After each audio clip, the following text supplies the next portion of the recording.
I'm sharing the Stamptember collaboration between HoneyBee Stamps and Simon Says Stamps. Hey everyone, it's Joy here and welcome to my channel.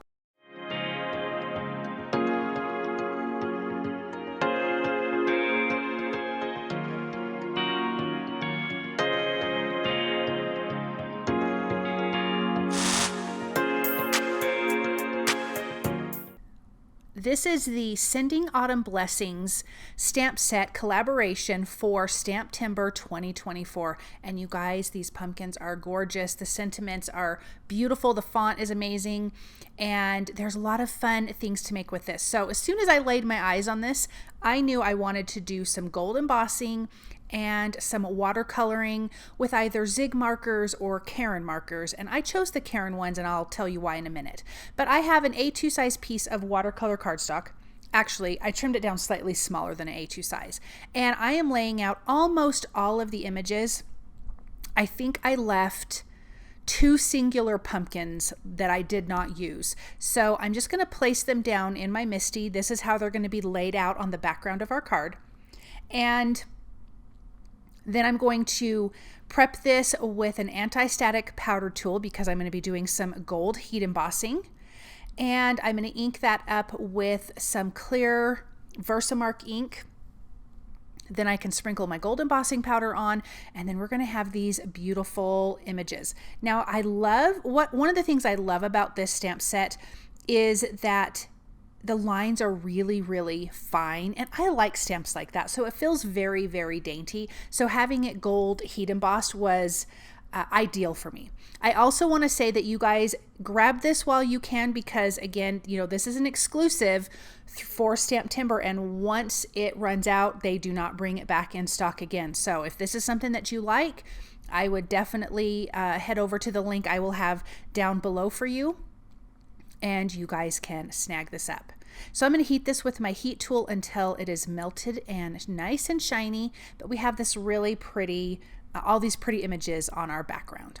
Now I'm using Karen markers because to me they're a bit more concentrated than Zig markers. I tend to use Zig markers the most because they're my favorite, but I really wanted this to be pretty dark as far as the colors go and not so pastel once I blend them out with water. I am using henna for the trunks of the, the stems of the pumpkins. Then I will be using cinnamon, which is a green, weirdly, a red, a burgundy, amber, and gold. So we're going to do orange and yellow. And in my mind, I wanted each pumpkin to have multiple colors. So I'm going to start with the burgundy and the orange here, and you can just see I'm just kind of putting them away from each other because we will blend them together with a little bit of water. I'm using a watercolor paintbrush. I like to dip it in water that I just sprayed on my glass top, or you could put some in a bowl. I'm making sure, because these watercolor brushes hold a lot of water, I'm making sure to not have too much. So once I dip it in water, I tap it off on my paper towel. But you can see how the colors are coming together. I think this pumpkin right here is my most favorite. I think it turned out so, so pretty. But I'm going to be using multiple color combinations. So we'll do the burgundy and orange and burgundy and yellow and red and orange and red and yellow and red and burgundy and orange. And so I'm just going to do that. I'm not going to show coloring every single pumpkin because really it is the same concept, but I did want to show a few of them just so you can get an idea of what I'm doing here. This is not hard. When I start to blend, I start with the lightest color first and then blend into that darker color because I don't want my darker color to overtake my lighter color. So I'm going to get a nice good blend here. So this was the burgundy and the yellow. It has all of these beautiful leaves. This color is burgundy and yellow. I think the one behind it I did 3 colors, the red, burgundy, and orange. I believe I did on that back one. But like I said, I'm just, you know, adding colors where I think it'll fit. Then for the leaves, I had a different color green for some of those other ones, but I ended up not continuing to use that. So I am using cinnamon, which is this really pretty green here. And some of the leaves, it's completely green. Some it's the green and yellow, some it's the green and orange. So I usually am adding the green to kind of the centers of the flowers and then coming in with the yellow or orange on the edges and blending that together. Once I'm done blending, I come back in with that cinnamon and add some darker areas because it's still wet and it kind of grabs onto the ink from that Karen marker.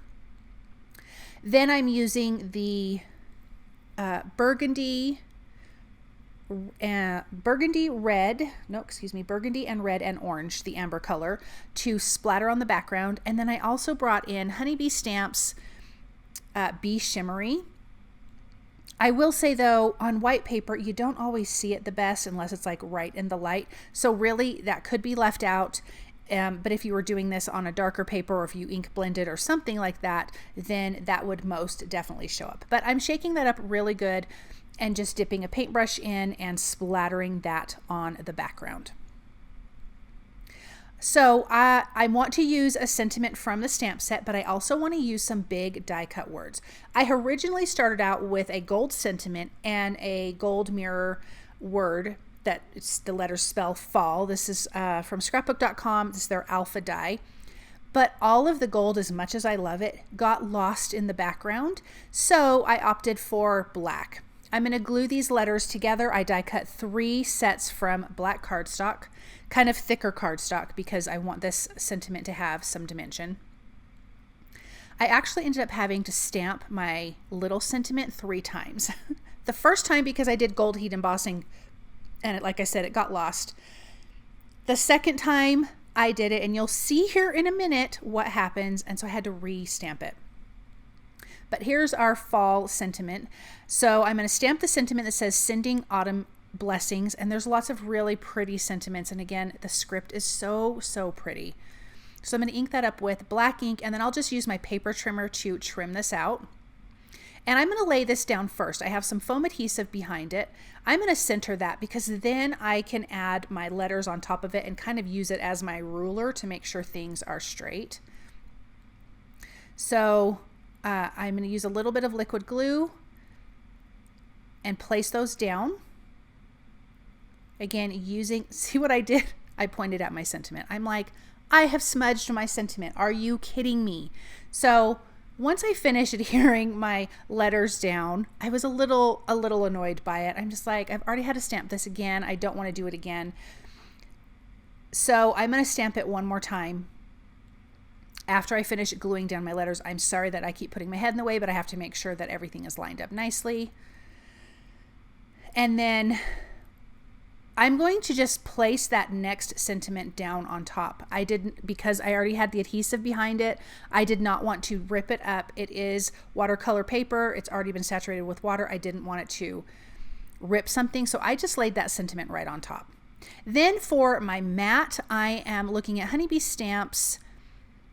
Oh gosh, what is this one called? Fall is in the Air patterned paper, and I was looking at a few different ones. I decided to go with the solid green. Well, it has some little dots on it, but I felt like it brought that green out because there is a lot of the other colors. I didn't want to take away from that by putting like an orange background on, even though I thought it was really pretty. I'm going to adhere this down to that mat, and then I can adhere this down to a white A2 size card base, if I could actually get this straight. I don't know why I struggle with that so much, but I do. And then let's take a look at this up close. Look at all that beautiful gold embossing, those fine lines. I love all of these pumpkins and all of these leaves. It's just like when you go to a big old pumpkin patch, like we have one here, not like 20 minutes from us, and you just pull them off the vine, and it's so much fun. Thank you guys so very much for stopping by and watching. And if you like this, click the link below to go and grab it before it gets sold out. Have a wonderful day. Bye.